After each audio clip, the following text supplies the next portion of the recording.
here where the body of 18-year-old Chloe Moore of Tacoma was found. She's been identified today, burned in a fire that burned here late at night. A Tacoma man accused of putting an 18-year-old woman's body in a suitcase and then lighting it on fire. Police say they found evidence that flammable liquid was used. They think she was intentionally set on fire. Those close to Chloe said that she was a very, very sweet individual. It was a horrifying moment when a Tacoma man sliced and diced up the body of a beautiful 18-year-old girl before burning her up inside a suitcase. The victim, Chloe Moore, hailed from Tacoma, and her death left her family, especially her mom, in complete shock. However, the real highlight of this story isn't the killer's cruel murder method, nor the fact that he never showed any remorse after committing the despicable act. Rather, it's the events that led to this gruesome murder and the recent court judgment passed on the perpetrator that truly makes this a story for the ages. Welcome to another episode of Crime with Nia. Our story today explores the tragic death of Chloe Moore and the events that followed her demise. But beyond that, our story also dives into the twisted mind of her killer, his motives, and how he suffered for his crimes. It was all sunshine and roses for young Chloe, a beautiful 18-year-old girl from Tacoma who was studying to become a dentist. She was adored by her parents and loved by many. Anyone who'd seen Chloe Moore knew she had a bright future ahead of her. However, things went sideways when Chloe suddenly disappeared on the night of August 30th, 2023. It was chaos. Family and friends quickly reported the case to the police, and a citywide search was initiated. But then things would go from bad to worse when a news report hit the major headlines about an 18-year-old girl who was found in a burning bush. Chloe's relatives were dumbfounded when they saw the picture of their daughter displayed as the victim of the incident. It was like a bad dream had just come to pass, but then nothing would prepare them for the horrifying revelations that would follow, especially regarding the man who committed the gruesome murder. Chloe was last seen on September 1st, 2023 in Anthony Millspaugh's apartment in the Hilltop neighborhood, Tacoma. Anthony was a Tacoma resident who had once spent nearly 20 years in jail for manslaughter. No one knew the purpose of Chloe's visit or what her relationship was with the murderer. When asked during interrogation, Anthony claimed that his relationship with the victim revolved around drugs. However, even the victim's family and friends found this hard to believe, as Chloe was a beautiful, likable young lady. According to Anthony, he and Chloe had met up for a drug exchange, only for Chloe to start bleeding from her nose. Realizing the situation, Anthony brought the young adult to his home and, in his own words, did not know what to do. But how true was this? Did Chloe have something to do with a murderer? Perhaps this man simply wanted to pin some accusations on his dead victim to make his crime look less horrible before the judge. Or maybe he was just telling the truth. There was no way to find out. And for the fact that there were no witnesses to say otherwise, the cops had to take Anthony's word for it. Anthony further narrated that Chloe passed out and he tried doing some CPR stuff on her, but then she died before he could help her. As believable and understandable as Anthony's story sounded, this didn't in any way mean he was going to get off easy. Surveillance cameras had already captured Anthony Millspaugh while he was dragging the lifeless body of Chloe down the hallway. And then, about 2 days later, firefighters would find the body of Chloe inside a suitcase, burnt beyond recognition. For one, this didn't tally with his story of how they met or how he tried to resuscitate her. The emotionless look on Anthony's face as he dragged Chloe's body down the hallway, coupled with his attempt to burn her corpse, gave the impression that he murdered her in cold blood and then tried to conceal her corpse. Initially, after Chloe's murder, the young girl was thought to be missing. However, things took a different turn of events when medical examiners ID'd Chloe's body after recovering it from a bushfire. Here in McKinley Park, there's plenty of space to be out of sight between the homes above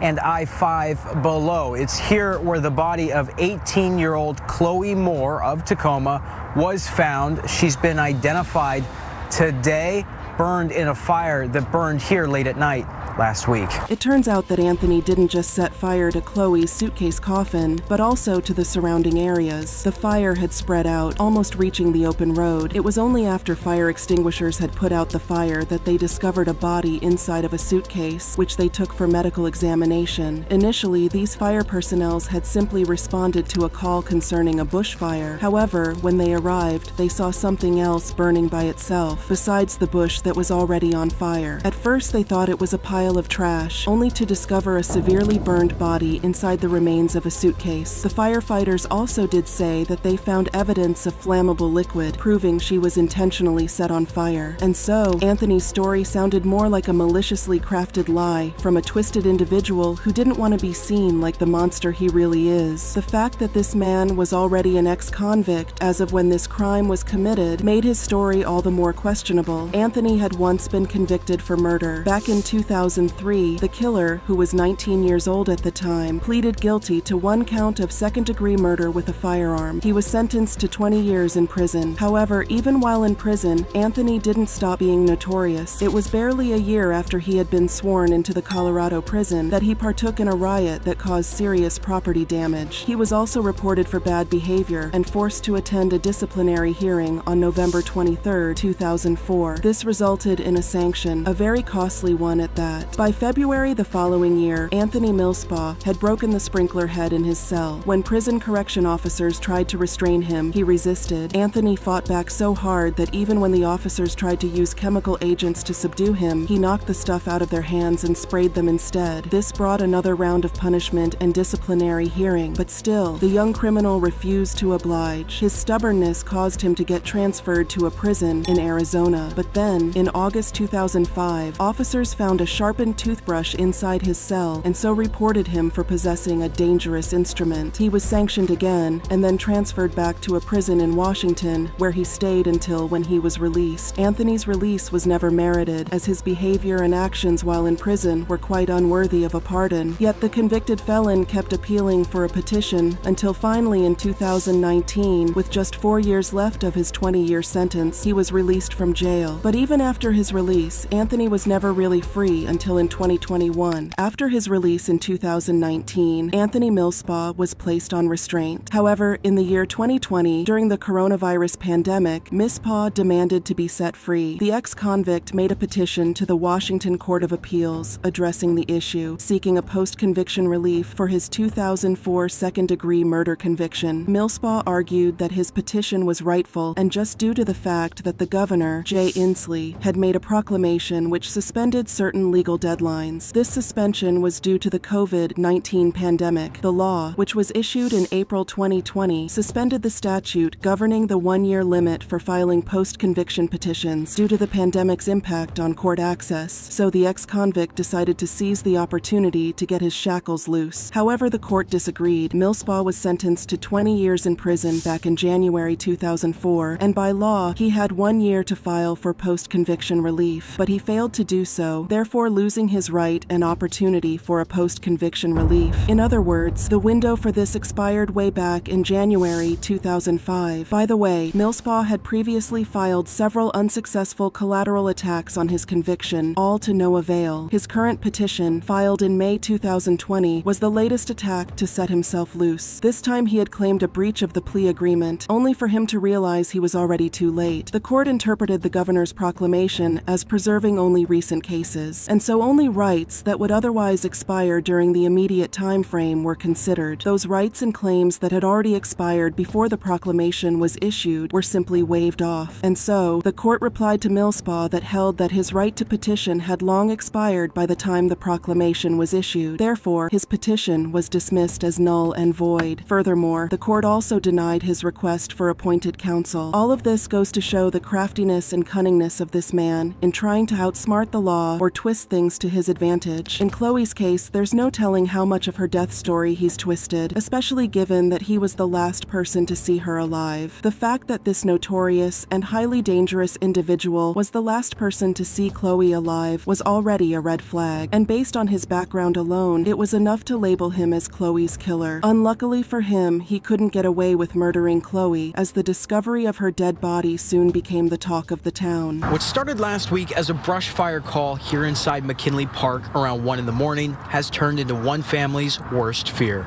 Tacoma police confirming late Thursday afternoon that the body discovered after the fire was put out was an 18-year-old Tacoma woman.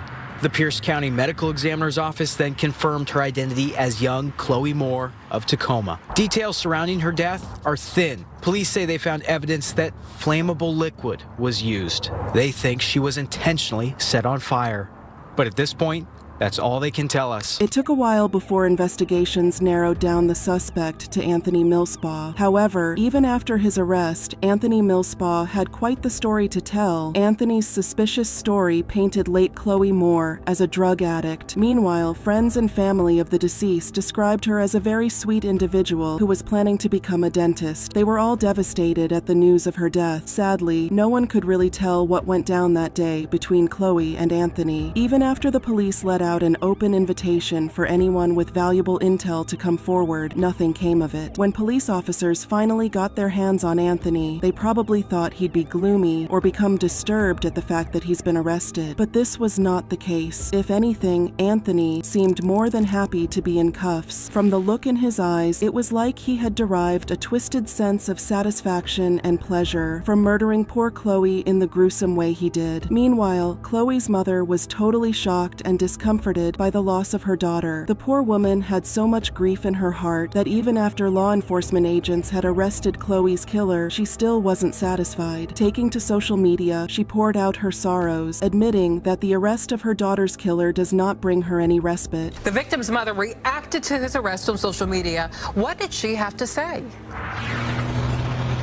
Well, the mother of Chloe Moore took to Facebook and she says Millspaugh's arrest does not bring her peace. In fact, she says it is just a reminder that she won't see her daughter again. Chloe's mom had every right to feel this way, given the despicable way this man killed her daughter. As a close and dear relative of the victim, all she wanted was justice for her little girl, and an arrest was no justice. But you see, after Anthony's arrest, it took a while before he showed up in court. Those 12 months when Anthony Millspaugh remained unconvicted were the longest and hardest for Chloe's mom, as she had to bear the pain of seeing the man who murdered her child walk and breathe. And although she was being assured that justice would be served, Chloe's mom developed immense feelings of disdain and displeasure for the psychopathic murderer. In fact, shortly after Anthony's arrest, Chloe's mom posted on social media, calling him a joke. Her words were a true reflection of how much pain she felt at heart. In a post, she wrote, "I honestly thought it would somehow ease my pain, maybe give me a moment of relief,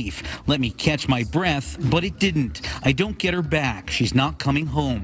She's really gone." However, her feelings would only escalate even further when Anthony showed up at the courtroom in August 2024, looking less concerned, acting like he didn't give a damn about what he did. A strange, heavy air hung over the courtroom as the trial of Anthony commenced. The air became thicker when the horrifying details of Anthony's murder case were read. Anyone who'd have been there would have been wondering, why would a man burn up the body of an 18-year-old girl? Prosecutors suggested Anthony did so in a bid to hide all evidence. In fact, according to the prosecutor, Anthony's actions did delay investigations. The hardened criminal didn't flinch while all this was going on, a testament to his cruelty and stone-cold heart for murder. You see, Anthony was no stranger to the justice system. He had been given a 20-year prison sentence before now for committing second-degree murder, and this only upset Chloe's mother all the more. In that arraignment, you heard from the prosecution saying that Millspaugh had just recently served a 20-year prison sentence for second-degree murder.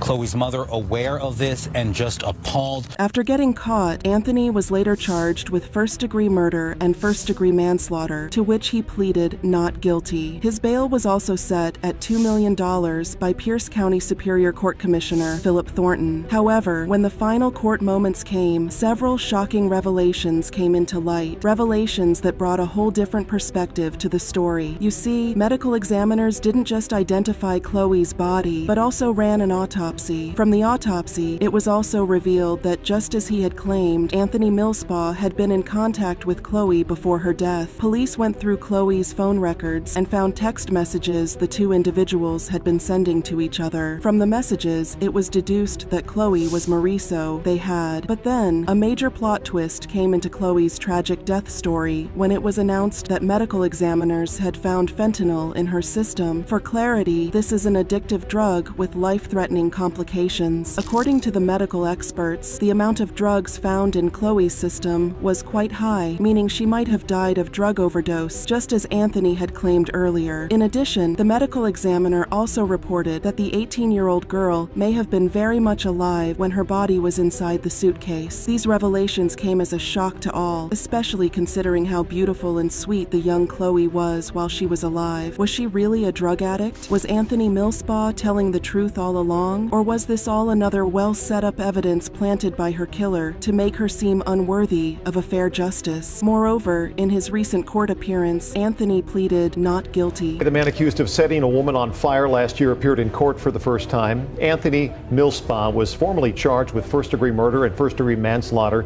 He pleaded not guilty to both of those charges.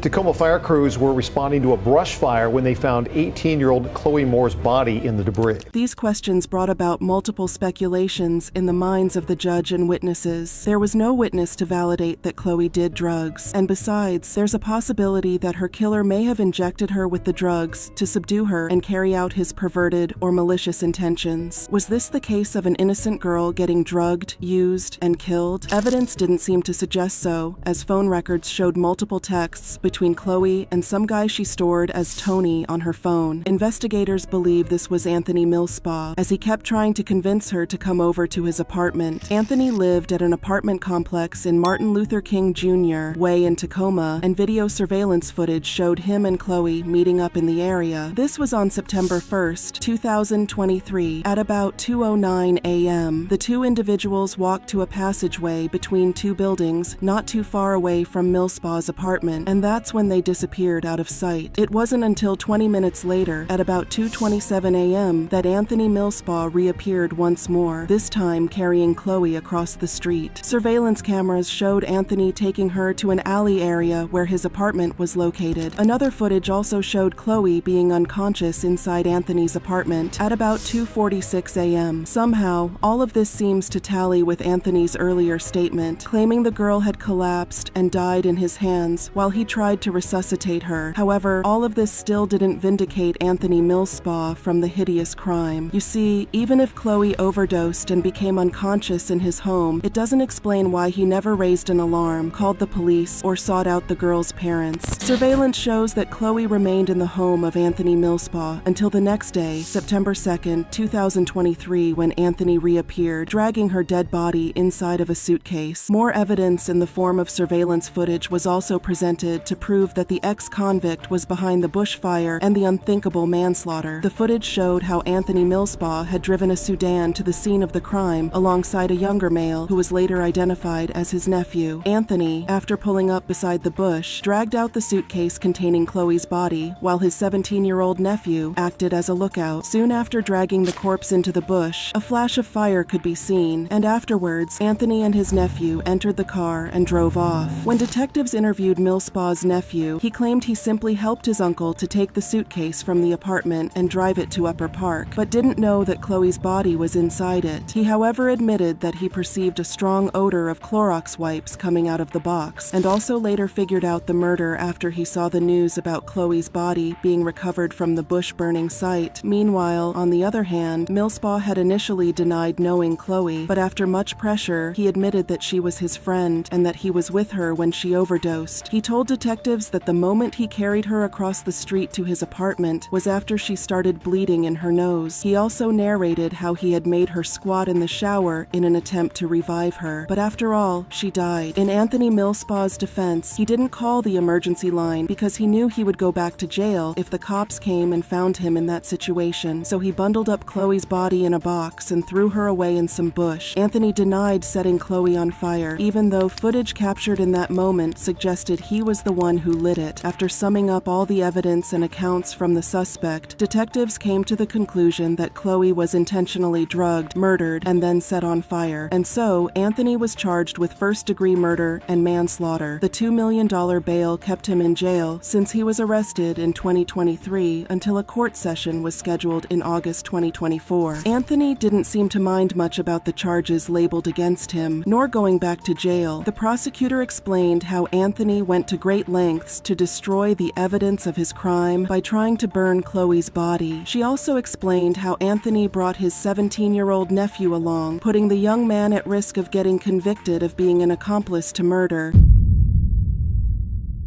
Anthony's current trial may just be the end of his life, as his past crimes coupled with the most recent one are enough to put him away for a long time. Some friends and relatives of Chloe might even hope for a death sentence. The tragic loss of Chloe has hit hard at her family, who couldn't bear to voice out their pain. Chloe's mother, speaking in a Facebook post, claimed she had begged Chloe to stay home on the night when she left home and never returned. In her own words, "I wasn't able to convince her. She assured me that she'd be home in the morning, and so I let it rest. That was the last time I laid eyes on my baby girl. I had a terrible feeling and reported her missing." According to Chloe's mom, it wasn't until September 6th that she heard the news of her daughter's death. Speaking about the incident, she said, "Someone set my daughter on fire. I am devastated by this senseless and brutal act of violence. I have lost my precious child, my best friend, and my reason for living. I am struggling to cope with this unbearable loss, and I don't know how to move on without her." Other members of the family also mourned the loss, and Chloe's elder sister went on to create a GoFundMe page in honor of her sister. The description read, "My little sister was a beautiful person with a heart of gold. We are all devastated by this loss. Unfortunately, due to the cruel hands of a sickened individual, my family couldn't even say goodbye one last time." The sad words from Chloe's family were a true reflection of how much pain Anthony Millspaugh had caused. But then, with the many disturbing circumstances surrounding her death, as well as the lack of eyewitnesses, there are so many questions in the story. A lack of potential evidence could make Anthony get a lesser sentence, thereby denying Chloe and her family the justice they deserve. And then again, the fact that medical examiners seem to think this young lady died of drug overdose brings a whole new issue. Did Anthony really kill Chloe, or was her addiction to drugs the real cause of death? Let us know what you think in the comments. Don't forget to hit the like button and subscribe to our channel to enjoy more videos like this. Bye for now.